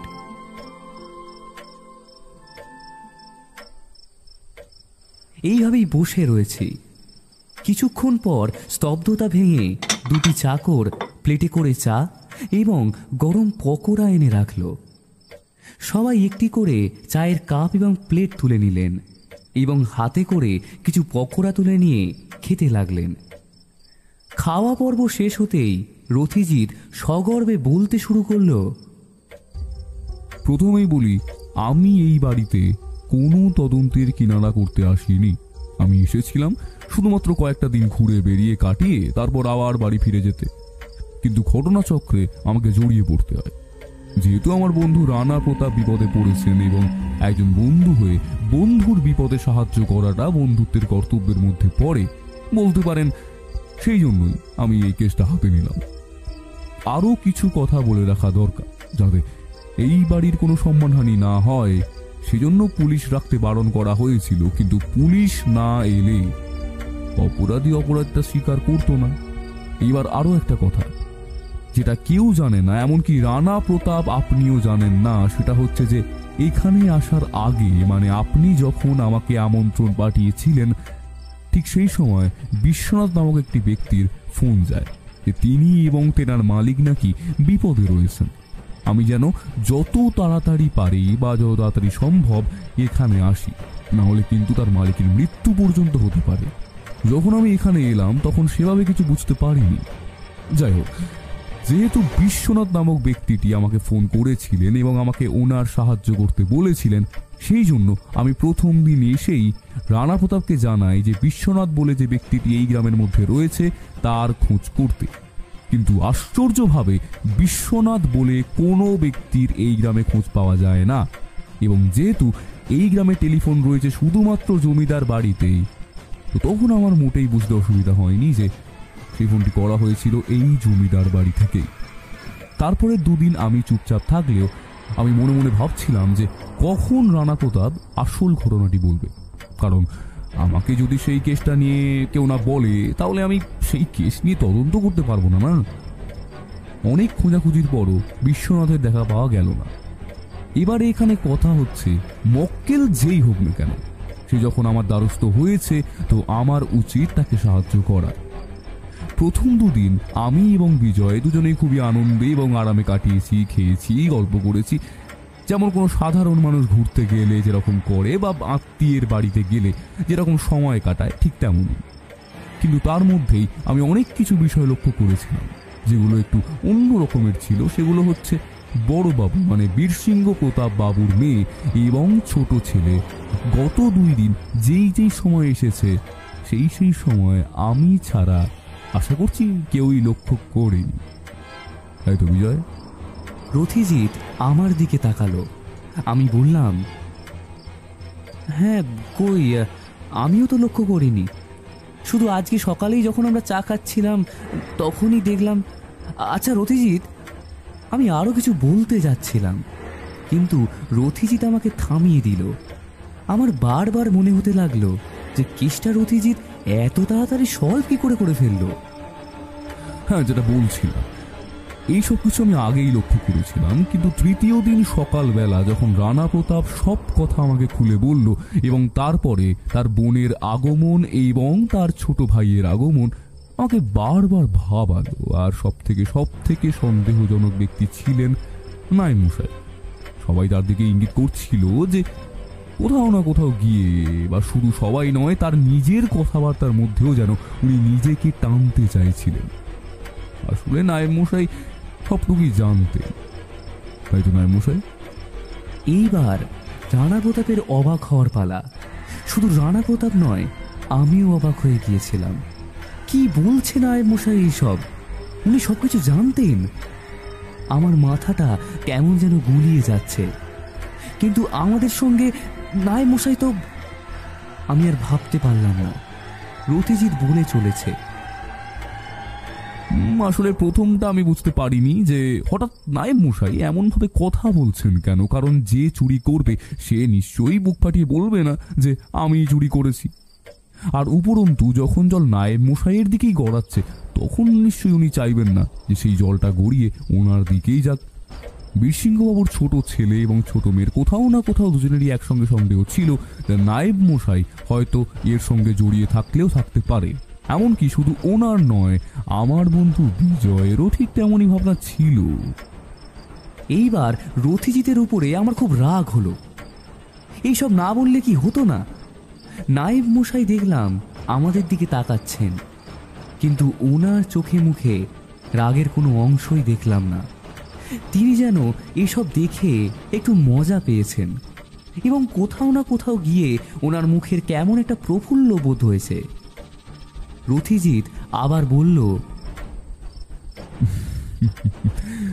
হ্যাঁ, তো এখানে একটা কথা বলে রাখা দরকার, যেই ব্যক্তিটি আমাকে ফোন করেছিলেন সেই ব্যক্তিটির গলা, সেই ব্যক্তিটির শারীরিক গঠন সবকিছুই বিষ্ণুপদর সঙ্গে মেলে। এমনকি বিষ্ণুপদ এবং বিশ্বনাথ প্রথম অক্ষরের বয়ে হস্যইটা দুজনেরই একই, কিন্তু তাও আমি বিশ্বনাথের সঙ্গে কখনোই বিষ্ণুপদকে মেলাতে পারছিলাম না। কারণ ওই বিশ্বনাথের বলার কথার ধরন, ওই সব জিনিসগুলো কোথাও না কোথাও আমি অভাব বোধ করছিলাম। এটা অবশ্যই আমাকে ধাঁধায় ফেলেছিল। তারপর যখন নায়েব মশাই রহস্যময়ভাবে কথা বলতে শুরু করলেন, সন্দেহ হলো যে যদি কেউ কিছু জেনে থাকে তবে নায়েব মশাই জানেন। এর মধ্যে আরও ব্যাপার ছিল। তবে হ্যাঁ, বিজয় মনে আছে যে তোমাকে যখন আমি শুতে বললাম তখন তুমি কিন্তু শুয়ে পড়লে, কিন্তু আমি শুইনি। আমি তখনও চেয়ারে বসেছিলাম, কারণ আমি চাইনি ঘুমোতে, মানে আমি চেয়েছিলাম যে তুমি ঘুমিয়ে পড়ো। কারণ তুমি আমার সঙ্গে থাকলে আমি লুকিয়ে লুকিয়ে কখনোই চাকরদের ঘরে যেতে পারতাম না।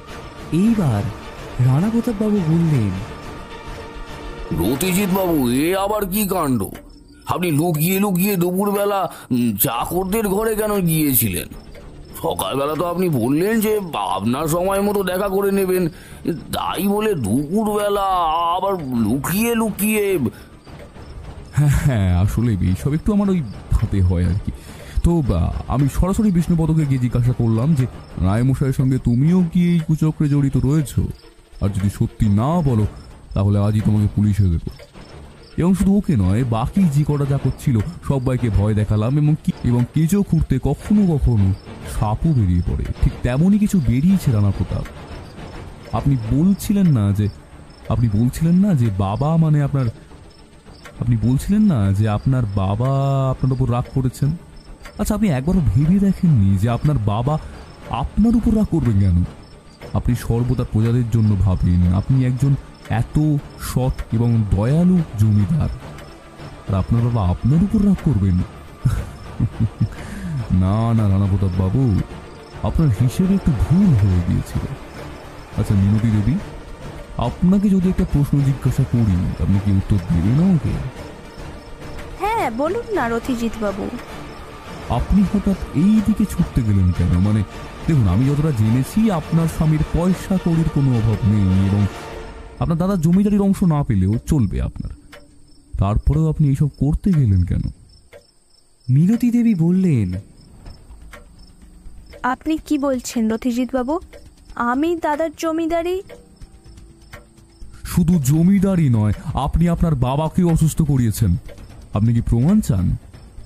আমি জানতাম আপনাকে প্রমাণ ছাড়া কিছু বলা মানে নিজের মুখ নষ্ট করা।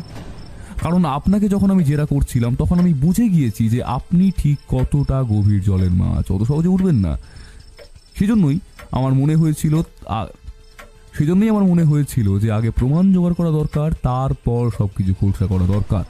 আর নায়েব মশাই, আপনি আর চুপ করে থাকবেন না। এখনো যদি আপনি চুপ করে থাকেন, তাহলে হয়তো আর এই জমিদার বাড়িকে বাঁচানো যাবে না। আপনি যদি মুখ খোলেন, তাহলে নিশ্চয়ই আরেকজনের মুখ খুলবে, আর আপনি যদি মুখ না খোলেন, তাহলে আর কোনোদিনই হয়তো মুখ খোলার সুযোগ পাবেন না। নায়েব মশাই এবারে হাসতে হাসতে বললেন, কেন নয় রথিজিৎ বাবু, কেন নয়, অবশ্যই বলবো। দেখুন বড় কুমার, এই সবের পেছনে যদি কারো হাত থেকে থাকে, সেটা হচ্ছে আমাদের ছোট মা। আজকে বলতে লজ্জায় আমার মাথা নত হয়ে যাচ্ছে, কিন্তু আমি যদি আজ না বলি, তাহলে হয়তো এই পরিবারকে আর আমি বাঁচাতে পারবো না। শুধু আমি কেন, পূর্ব বংশ থেকে এই জমিদারের নায়েব পদ আমরা সামলে এসেছি। আমার পূর্বপদ আবার পূর্ব বংশ সামলে এসেছে, আর আজ চোখের সামনে সবকিছু শেষ হয়ে যাচ্ছে। সেটা তো আমি হতে দিতে পারবো না। আমি দেখতে পাচ্ছি না। আমাকে ক্ষমা করবেন ছোট মা, যদি কোনো ভুল কথা বলে থাকি। এইবার মিনতি দেবী চেঁচিয়ে বলে উঠলেন, নায়েব মশাই, আপনি আপনার সীমা পার করছেন। আর রথিজিৎ বাবু, আপনি নিজেকে কি ভাবেন? হ্যাঁ, গোয়েন্দা না ছাই? মাথায় আপনার গোবর পড়া আছে, গোবর। আমাকে সন্দেহ করছেন? আমি আমার বাবার সব থেকে প্রিয় মেয়ে ছিলাম, আর আপনি আমাকে সন্দেহ করছেন? বাবা যদি সব জানতে পারে, আপনাকে ঘাট ধাক্কা দিয়ে এখান থেকে বের করে দেবে। মিনতি দেবী, শুধুমাত্র চেঁচিয়ে কোনো লাভ হবে না। আজ যদি আপনার বাবা সঠিক অবস্থায় থাকতেন, তাহলে তো আপনাকে কবেই বার করে দিতেন।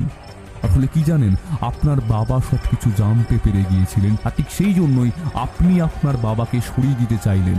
এর থেকে জঘন্য। রথিজিতের কথা শেষ হলো না। রানা প্রতাপ বাবু গর্জে উঠলেন, রথিজিৎ বাবু, সবকিছুর একটা সীমা রয়েছে। আপনি শুধু শুধু কেন আমার বোনের উপর দোষারোপ করছেন? আপনার কাছে কি প্রমাণ আছে বলুন এক্ষুনি, না হলে। দেখলাম নায়েব মশাই চুপ করে রয়েছেন, কিন্তু রথিজিৎ দমবার পাত্র নয়। সে বলল, আপনারা শান্ত হন, আগে আমাকে বলতে দিন। তারপর যদি আমার বলা কথা আপনাদের মিথ্যে লাগে, তাহলে আমি নিজেই এখান থেকে বেরিয়ে যাব। এই সময়ের মাঝখানে মানে আমরা এবং দারোগাবাবু এবং তার কনস্টেবলগুলোকে পুরোই ভুলেই গিয়েছিলাম। সেই দারোগাবাবু বলে উঠল, দেখুন রানা প্রতাপ বাবু, আমি রথিজিৎ বাবুর নাম শুনেছি। আমার মনে হয় আপনার ওনার প্রতি বিশ্বাস রাখা উচিত। শেষ পর্যন্ত দেখুন না কি হয়। আর উনি আমাদেরকে গিয়ে যা বলেছেন, সেটা যদি সত্যি হয়, তাহলে। রথিজিৎ হাত উঠিয়ে তাকে থামতে বলল। এরপর থেকে সে শুরু করলো। আচ্ছা নায়েব মশাই, যদি আমি পুরো কথাটা বলি এবং সবকিছু উন্মোচন করি, তাহলে আপনি আমার সাথ দেবেন তো? যাক, আশা করছি দেবেন। আসলে নায়েব মশাই বিষ্ণুপদকে বিশ্বনাথ সাজিয়ে আমাকে ফোন করিয়েছিলেন, এবং বিশ্বনাথ মানে বিষ্ণুপদ বিশ্বনাথ সেজে যে কথাগুলি বলেছিল সেই কথাগুলি নায়েব মশাই শিখিয়ে দেওয়া প্রত্যেকটা কথার মাঝখানে ঠিক কতটা ছাড় দিতে হবে, ঠিক কিরকম ভাবে বলতে হবে, আমার মনে সে কথাটা লাগবে, কিভাবে বললে সেই প্রত্যেকটা জিনিস নায়েব মশাই বিষ্ণুপদকে শিখিয়ে দিয়েছিলেন। এবং সত্যি বলতে আমি সেই জন্যই প্রথমে অবাক হয়ে গিয়েছিলাম যে এই লোকটির পক্ষে ওইভাবে কথা বলা সত্যি অসম্ভব। কিন্তু প্রথমে আমি ভাবতেও পারিনি যে নায়েব মশাই এর পিছনে রয়েছেন। যাকে তোমার কনিষ্ঠা বোন যে তোমায় কোনো এক কারণে সহ্য করতে পারতো না, এবং তার সাথে সাথেই ছিল তোমার ছোট ভাই হর্ষপ্রতাপ। কারণ কোথাও না কোথাও গিয়ে হর্ষপ্রতাপকে নিজে থেকেই নিজের নাম খাড়া করতে হয়েছে। তাও তুমি কতটা নাম পাননি, কারণ আমি বললাম যে আপনার নাম শুনেছি, কিন্তু সত্যি বলতে আমি শুনিনি। আর এটাই সত্যি, প্রথমে যখন আপনার বাবা ভাবলেন যে জমিদার থেকে অবসর নেবেন, তখন আপনার ছোট ভাই মানে তখন আপনার ছোট বোন বা আপনার ভেবেছিল যে জমিদারিটা 3 ভাগে বিভক্ত হবে, কিন্তু সেটি আপনার বাবা করলেন না। আপনার বাবা কি করলেন? সমস্ত জমিদারির দায়ভার আপনার উপর দিয়ে দিলেন, আর সমস্ত জমিদারির দায়ভার আপনার উপর দিয়ে দিলেন। এবং স্বভাবতই আপনার কনিষ্ঠা বোন এবং কনিষ্ঠ ভ্রাতার সেটা ভালো লাগলো না। কিন্তু যেহেতু ওটা আপনার বাবার সিদ্ধান্ত ছিল, তারা কেউ কোনো কথা বলল না। এইবার যেহেতু তারা সামনাসামনি কিছু করতে পারলো না, তাদের মধ্যে ধীরে ধীরে এই রাগটা জ্বলতে থাকলো। এবং রাগে ভুল কর্ম আর ভুল কর্মে বাকিরা তো আপনি জানেনই। আসলে এই যে আপনার বিরুদ্ধে বিদ্রোহ ডাকা হচ্ছে, এই যে আপনার বাবা অসুস্থ হয়ে গিয়েছে, কেন অসুস্থ হয়েছে কেউ জানে না, কি হচ্ছে জানে না, এই সবের পিছনে রয়েছে আপনার ছোট বোন এবং আপনার ভাই। আপনার কোনো সন্দেহ হয়নি যে যখন আপনার বাবা ঠিক ছিল বা এর আগেও এমনই ভাবে যখন অসুস্থ হয়েছিল, তখন কিন্তু আপনার বোন বা ভাইকে দেখা যায়নি। কিন্তু এইবার যখন আপনার উপর জমিদারির দায়িত্ব, ঠিক তখন থেকেই আপনার ভাই এবং বোনের যাতায়াত ঘন ঘন হতে থাকলো, এবং তখন থেকেই আপনার বাবার শারীরিক অসুস্থতা বাড়তে লাগলো। এবং যদি আপনার আমার কথা বিশ্বাস না হয়, আমি একবার জিজ্ঞাসা করুন, আশা করছি নায়েব মশাই সবই বলে দেবেন। কারণ এখানে আনার পিছনে শুধু আপনার নায়েব মশাইয়েরই একটা বড় হাত রয়েছে। কারণ আপনি এর আগেও আমাকে আমন্ত্রণপত্র পাঠিয়েছিলেন, কিন্তু আমি এখানে আসিনি। কিন্তু এইবারে যখন আমি রহস্যের গন্ধ পেয়েছিলাম, আমি কিন্তু ছুটে এসেছিলাম। আমি জানতাম যে এখানে এমন কিছু ঘটনা ঘটতে চলেছে যেটাতে হয়তো একটা বড় অঘটন ঘটতে পারে। হ্যাঁ, নায়েব মশাইও কিছু কিছু জিনিস জানেন। এবং ওই চাকরানিটাকে দেখতে পাচ্ছেন, যার নাম লীলাবতী, মানে যে আপনার বাবার সেবা শুশ্রূষা করে, ওই চাকরানিটাকে জিজ্ঞাসাবাদ করলে বা পুলিশে জেরার ফেললে হাতে নাতে সব প্রমাণই পেয়ে যাবেন। কারণ আপনার বাবাকে ঘুমের ওষুধ ওই খাওয়াতো, আপনার বাবাকে ডাক্তার যে ওষুধগুলো দিয়ে যেত সেই ওষুধগুলো খাওয়াতো না, উল্টে সেটা বদলে দিত। এরপরে আর আপনার কি প্রমাণ চাই বলুন? রানা প্রতাপ এবার নায়েব মশাইয়ের দিকে তাকালেন। তিনি বললেন, নায়েব মশাই, আমি শুধু শুনতে চাই যে এটা সত্য নয়। রথিজিৎ বাবু মিথ্যা বলছেন, আপনি শুধু বলুন এসব মিথ্যে, এসব সত্য নয়। নায়েব মশাইয়ের মাথা নিচু হয়ে এলো। নায়েব মশাই শুধু বললেন, ক্ষমা করবেন বড় কুমার, কিন্তু রথিজিৎ বাবু যে কথাগুলো বলছেন সবকিছুই সত্যি।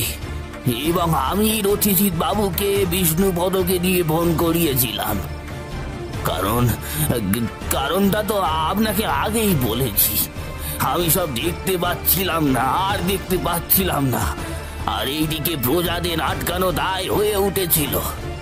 আসলে ছোট মা আর ছোট কুমার প্রজাদের এটা বলেছিলেন যে আপনি তাদের থেকে যেই কর আদায় করেন সেটা প্রকৃত করের থেকে প্রায় 20% বেশি। আপনি যেই টাকায় ধান চাল ডাল কেনেন সেটি নাকি বাজারের দরের থেকে অনেক কম। সেজন্য মালতী দেবীর চোখ রাগে ফুঁসছে, এবং ছোট কুমার মানে হর্ষপ্রতাপ বাবু চুপচাপ মাথা নিচু করে বসে রয়েছে। বুঝলাম তার এই বিষয়ে সেরকম আগ্রহ ছিল না, কিন্তু বোনের দৌলতে সেও সেই চক্রান্তে ফেঁসে গিয়েছে। রানা প্রতাপ বাবুর গলা এবার বুঝে এলো। তিনি বললেন, শেষে মিনু তুই এই কাজ করলি? তুই তো আমাকে আগে বলতে পারতিস। সমস্ত সম্পত্তি আমি তোকেই দিয়ে দিতাম। আর হর্ষ, তুই সত্যি, আমি বিশ্বাস করতে পারছি না। এখনো যেন আমার বিশ্বাস হচ্ছে না। আমার মনে হচ্ছে আমি যেন স্বপ্ন দেখছি। রতিজিৎ বাবু, দয়া করে এই কথাগুলো বাইরে কাউকে বলবেন না। কেউ জানতে পারলে আমাদের বংশের মান সম্মান সব নষ্ট হয়ে যাবে। এবার দারোগা বাবু আবার বললেন, তাহলে জমিদার বাবু, আমরা কি? না, কাউকে গ্রেপ্তার করার কোনো দরকার নেই। আমাদের বাড়ির ব্যাপার আমরা নিজেরাই মিটিয়ে নেব। আর রতিজিৎ বাবু, আপনাকে অসংখ্য ধন্যবাদ। আপনার এই ঋণ আমি কোনোদিনও মেটাতে পারবো না। আর মিনু, তুই বল তোর কত সম্পত্তি লাগবে, আমি সব দিয়ে দেব। আমি চাই না এই অশান্তি এই সময় পরিবারের মধ্যে। আমি এইসব চাই না। বাবাও কোনোদিন চাইনি এবং আমিও চাই না। এবারে সব সম্পত্তি তো আর তোকে দিতে পারি না, না হলে আবার কেউ রাগ করবে। তাহলে 40 ভাগ তোকে আর 40 ভাগ আমি ওকে দিয়ে দিই। আর 20 ভাগটা রাখি বাবার জন্য, কারণ বাবার বাকি জীবনটা তো বাঁচতে হবে। বাবাকে যতদিন বাবা আছে,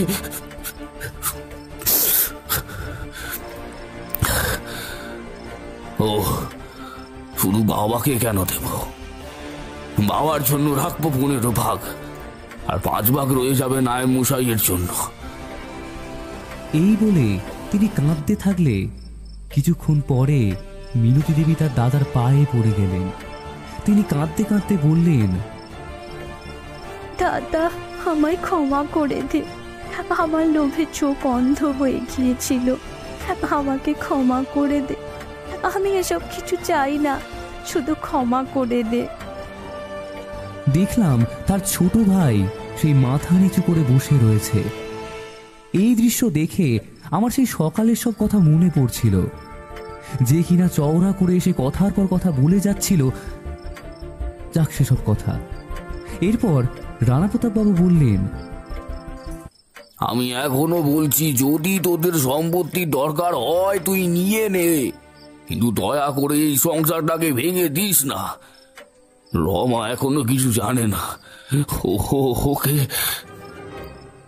মিনতি বলল, দাদা, দয়া করে বৌদিকে কিছু বলো না।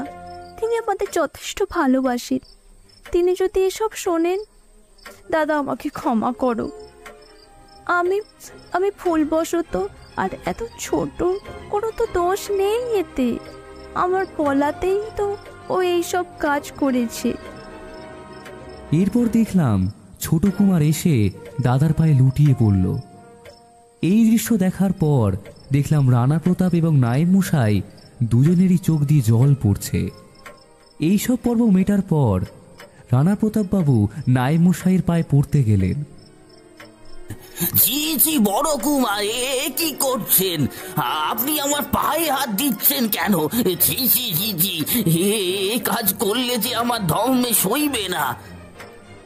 রানা প্রতাপ বললেন, আপনি না থাকলে রতিজিৎ বাবুকে কেই বা আনতো? আর রতিজিৎ বাবু না এলে তো আমাদের সংসারটা ভেসেই যেত। আপনি আমাদের নিজের ছেলের মতো আগলে রেখেছেন নায়েব মশাই। আপনার এই ঋণ আমি কোনোদিনও শোধ করতে পারবো না।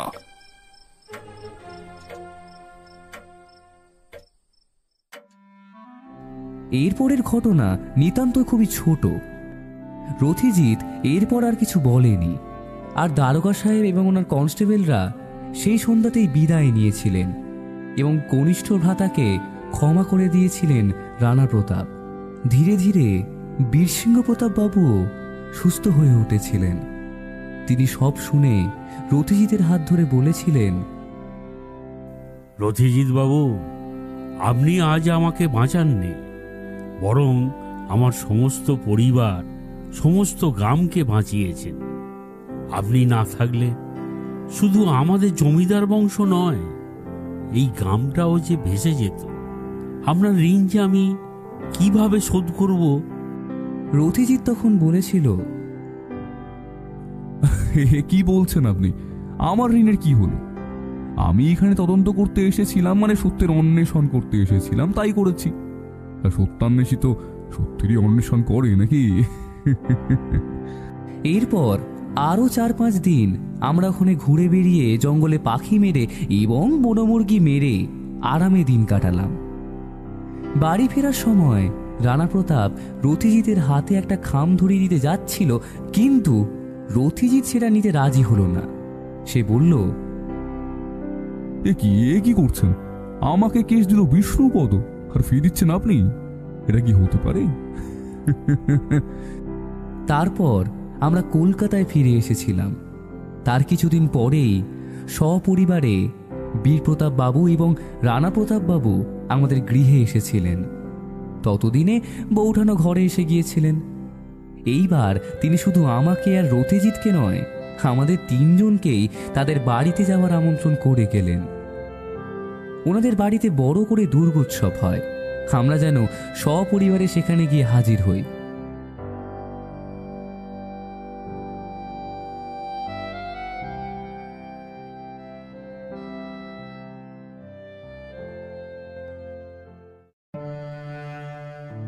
আজকে সূত্রধার, কথক এবং বিভিন্ন চরিত্রে